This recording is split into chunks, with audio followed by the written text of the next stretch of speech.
Winds of change के इस नए एपिसोड में आप सब लोगों का स्वागत है। इससे पहले हम लोगों ने कई महत्वपूर्ण पार्ट पर डिस्कशन किया है, जैसे फंडामेंटल राइट्स, जो बहुत ही इम्पॉर्टेंट पार्ट है, पार्ट 3 में। हम ये भी जानते हैं कि ये कॉन्स्टिट्यूशन हमें राइट्स दे रहा है, सिटीजन को भी दे रहा है, और अगर कोई बाहर से लोग आ रहे हैं हमारे देश में तो एज ए ह्यूमन बीइंग उनको भी राइट्स कुछ प्राप्त हैं एज ए ह्यूमन बीइंग। तो ये फंडामेंटल राइट्स में हमको मिलता है। गवर्नमेंट की जिम्मेदारी है कि वो हमारे फंडामेंटल राइट्स की या हर ह्यूमन के फंडामेंटल राइट्स की हिफाजत करे। उसके बाद हम देखते हैं कि directive principles of state policy part 4 में डील किया गया है।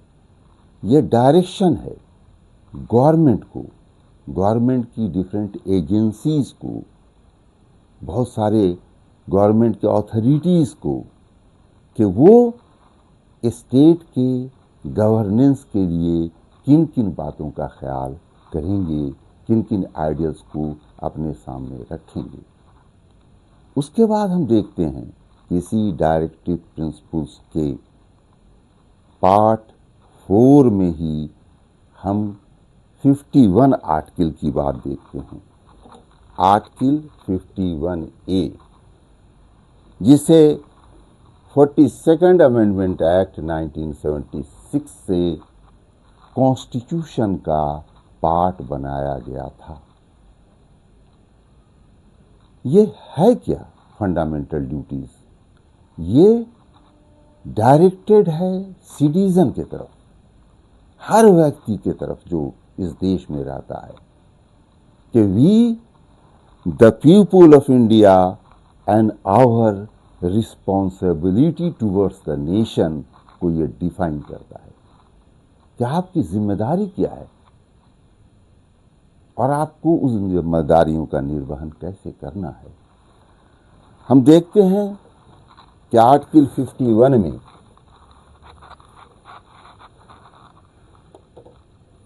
एक 11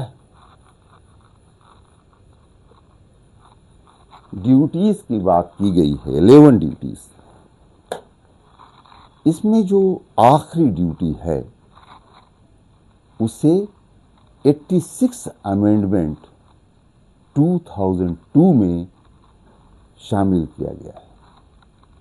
उससे पहले 42nd अमेंडमेंट से 51A को इंसर्ट किया गया है कॉन्स्टिट्यूशन में। अब हम देखते हैं कि आखिर इसमें लिखा क्या है। तो हम देखते हैं कि पहली बात जो 51A में दर्ज है वो ये है कि it shall be the duty of every citizen of India. क्या क्या ड्यूटी है? To abide by the constitution, constitution को अबाइड बाय करना है, उसको रिस्पेक्ट करना है, उसको फॉलो करना है, और आइडियल्स को, जो कॉन्स्टिट्यूशन एक आइडियल पेश कर रहा है, जो प्रीएम्बल में साफ साफ झलकता है कि हमारा आइडियल्स क्या है, उसको, फिर जो हमारे नेशनल सिंबल्स हैं जैसे इंडियन फ्लैग, उसको रिस्पेक्ट देना है, नेशनल एंथम, उसको रिस्पेक्ट देना है, इम्बलम सारनाथ के अशोकन पिलर से प्राप्त जो इम्बलम हमारा नेशनल है उसको भी सम्मान देना है, रिस्पेक्ट देना है, उसको भी अपनाना है। और फिर हम देखते हैं कि सिर्फ वहीं तक नहीं है, हमारा उसमें जो इम्बलम में लिखा हुआ है मोटो, मोटो क्या लिखा हुआ है? सत्यमेव जयते, सत्य की हमेशा जीत होती है। ये हमारा मोटो है, इसको भी हमको आत्मसात करना है। अभी एक और चीज़ चली है कि नेशनल एंथम के साथ साथ नेशनल सॉन्ग के बारे में भी कहा जा रहा है कि आपको उनका भी रिस्पेक्ट करना है, उन्हें भी गाना है। दूसरी चीज़ जो हम देखते हैं कि हमारे जो फ्रीडम फाइटर्स थे जिन्होंने हमें आज़ादी दिलाया, उनके नोबल आइडियाज़ क्या थे, और उन नोबल आइडियाज़ को हमको चेरिश करना है, उससे इंस्पिरेशन लेना है और उसको फॉलो करना है। फिर हम देखते हैं कि हमारी जिम्मेदारियों में एक जिम्मेदारी देश के प्रति है। उस जिम्मेदारी का निर्वहन अगर हम ये सोचते हैं कि सिर्फ वंदे मातरम कह कर के पूरा कर लेंगे, अगर हम ये सोचते हैं कि सिर्फ जन मन गण गा करके पूरा कर लेंगे, तो ये हमारी नासमझी है। वो हमें इंस्पायर करता है, उसे तो गाना ही गाना है, लेकिन उसको चेरिश करने के साथ साथ हिंदुस्तान में हिंदुस्तान को उसके आलोक में बनाना, जनगण मन में जो यूनिटी ऑफ इंडिया का कंसेप्ट है उसको भी आत्मसात करना है। फिर हम देखते हैं वंदे मातरम में जो मातृभूमि को लेकर के जो उच्च विचार हैं उसको भी आत्मसात करना है। तभी हम अपने सॉवरेनिटी को, इंटीग्रिटी को, फ्रीडम को हम प्रिजर्व कर पाएंगे। एक और जिम्मेदारी, फंडामेंटल ड्यूटी हमारी बनाती है, वो है जिम्मेदारी कि अपने देश को डिफेंड करना। जब भी देश पर कोई मुसीबत आए तो हमें नेशनल सर्विस देना है। आपने देखा होगा कि छोटे छोटे मुल्कों में बहुत सारे लोग मिलिट्री सर्विस देते हैं, इसलिए कि उनके पास आबादी कम है। लोग मिलिट्री में उतने भर्ती नहीं हो सकते, तो उनको कंपलसरी मिलिट्री ट्रेनिंग दी जाती है ताकि वो युद्ध के समय काम आए। इसके एग्जाम्पल के तौर पर अभी हमने यूक्रेन को देखा। यूक्रेन में सिविलियन भी आ गए, वो भी एक सैनिक के रूप में लड़ने लगे। हमारा देश बहुत ही विशाल देश है, बहुत बड़ी आबादी वाला देश है, इसलिए हमें अभी उसकी उतनी ज़रूरत नहीं है। लेकिन देश की सुरक्षा सिर्फ बॉर्डर पर नहीं होती, देश की सुरक्षा सबसे ज़्यादा बॉर्डर के अंदर होती है, देश के भूभाग में होती है। हमें हमेशा इस बात का ध्यान रखना है कि देश हमसे है, हम देश से हैं, इसलिए हर हालत में अपनी जान देकर भी हमको देश की रक्षा करनी है। एक और चीज़ है कि अगर एक घर में भी विवाद हो, एक घर में भी फूट हो, तो वो घर तरक्की नहीं कर सकता। ये देश पर भी लागू है। आपने कभी ऐसे किसी देश को महान देश के रूप में नहीं माना जो आपसी लड़ाई में व्यस्त है, देश की जिसमें किसी को चिंता नहीं है, सिर्फ पावर स्ट्रगल है, कुर्सी की लड़ाई है। आप जिसको भी महान देश के रूप में आज देखते हैं, शक्तिशाली रूप देश के रूप में देखते हैं, प्रजातांत्रिक रूप मुल्क के रूप में देखते हैं, वहाँ आप एक सिस्टम देखते हैं, एक शांति देखते हैं, एक समृद्धि देखते हैं। वहाँ पर छोटे छोटे मुद्दों में विवाद नहीं देखे जाते। तो हमें हार्मोनी को मेंटेन रखना है for the sake of unity of India. अब ये हार्मोनी के बजाय हम रिलीजन के नाम पर नफरत फैलाते हैं, कहीं भाषा के नाम पर हम फैलाते हैं, कहीं हम रीजन क्षेत्र के नाम पर फैलाते हैं। कहीं रेस के नाम पर फैलाते हैं, कभी सोशल स्टेटस के नाम पर फैलाते हैं। जस्टिस सबको मिलना चाहिए। बिना जस्टिस के कभी भी शांति स्थापित नहीं हो सकती। आपके फंडामेंटल राइट्स भी तभी सुरक्षित रहेंगे जब आप दूसरों के फंडामेंटल राइट्स की हिफाजत करेंगे, उसकी सुरक्षा करेंगे। जैसे ही आपने सिर्फ सेल्फ सेंटर्ड होकर के, आत्म केंद्रित होकर के सोचना शुरू कर दिया कि सब कुछ हमको ही प्राप्त हो, तो समझ लीजिए कि वहीं से एक दरार समाज में पैदा होने लगा। इस दरार को हमें बढ़ाना नहीं है, इस दरार को हमें कम करने की जरूरत है। फिर हम देखते हैं कि नेशनल हार्मोनी के लिए, यूनिटी के लिए ये ज़रूरी है कि जो भी हमारे पास हेरिटेज है उनको हम प्रिजर्व रखें, उनकी सुरक्षा करें, उनको अच्छे से मेंटेन करें।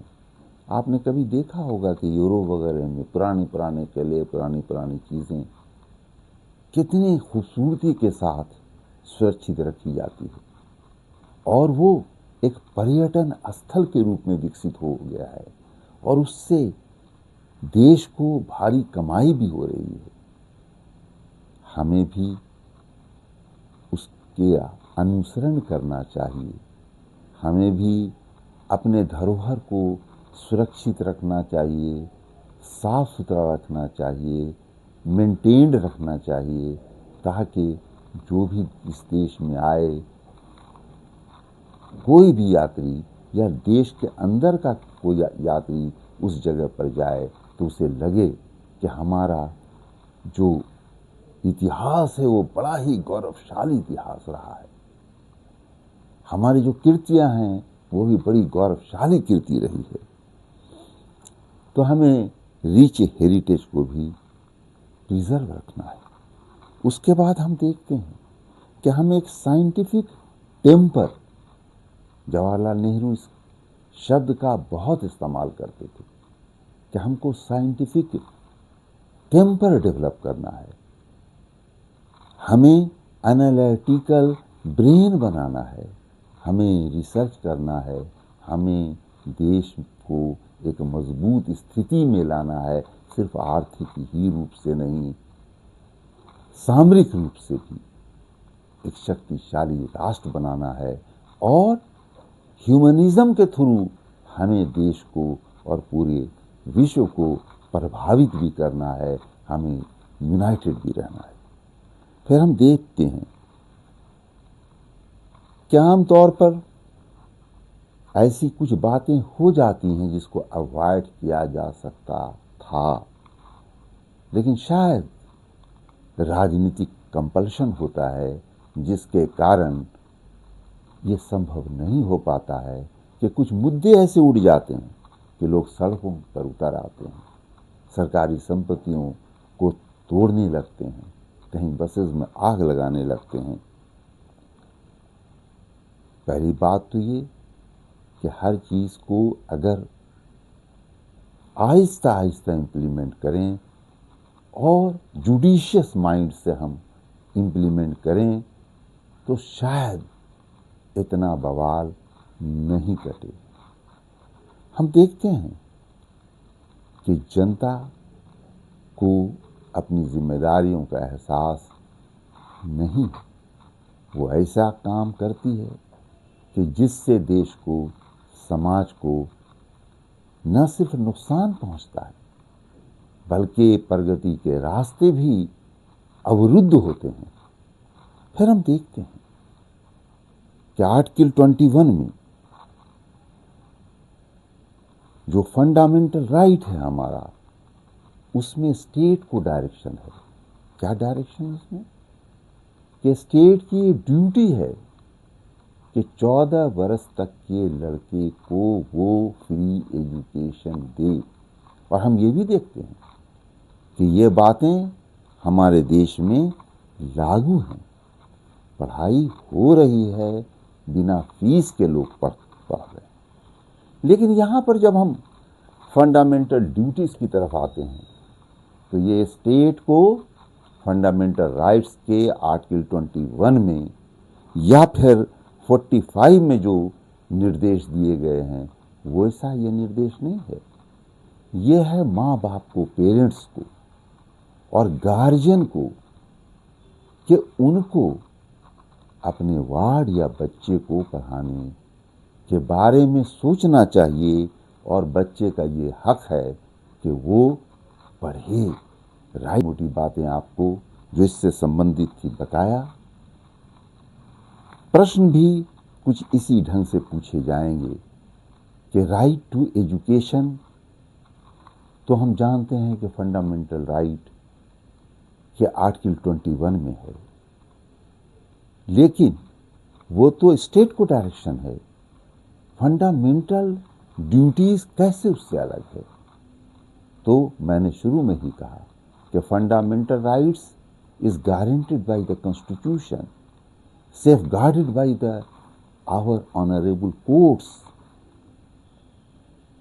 Directive principles is issued to follow by the state of fundamental rights. Chapter 3. यहाँ पर जब हम आते हैं फंडामेंटल ड्यूटीज के तरफ तो ये टोटली सिटीजन ऑफ इंडिया के को है direction, totally citizen of India. बाहर से जो नेशनल आएंगे उनके लिए नहीं है, ये सिटीजन ऑफ इंडिया को डायरेक्शन है कि उनको कैसे एक रिस्पॉन्सिबल डेमोक्रेटिक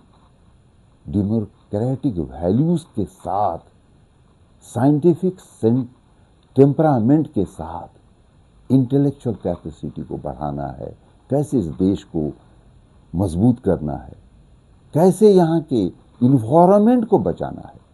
जब आप इसके देखेंगे तो आप देखेंगे कि जी में हम बात कर रहे हैं प्रोटेक्शन ऑफ इन्वायरमेंट का। ये आपका फंडामेंटल राइट है कि आप खुले हवा में सांस लें, सही सांस लें, सॉइल आपका अच्छा रहे, पानी पीने के लिए आपको अच्छा से मिले। तो धन्यवाद। आज के इस सेशन को हम यहीं समाप्त करते हैं। जोहार।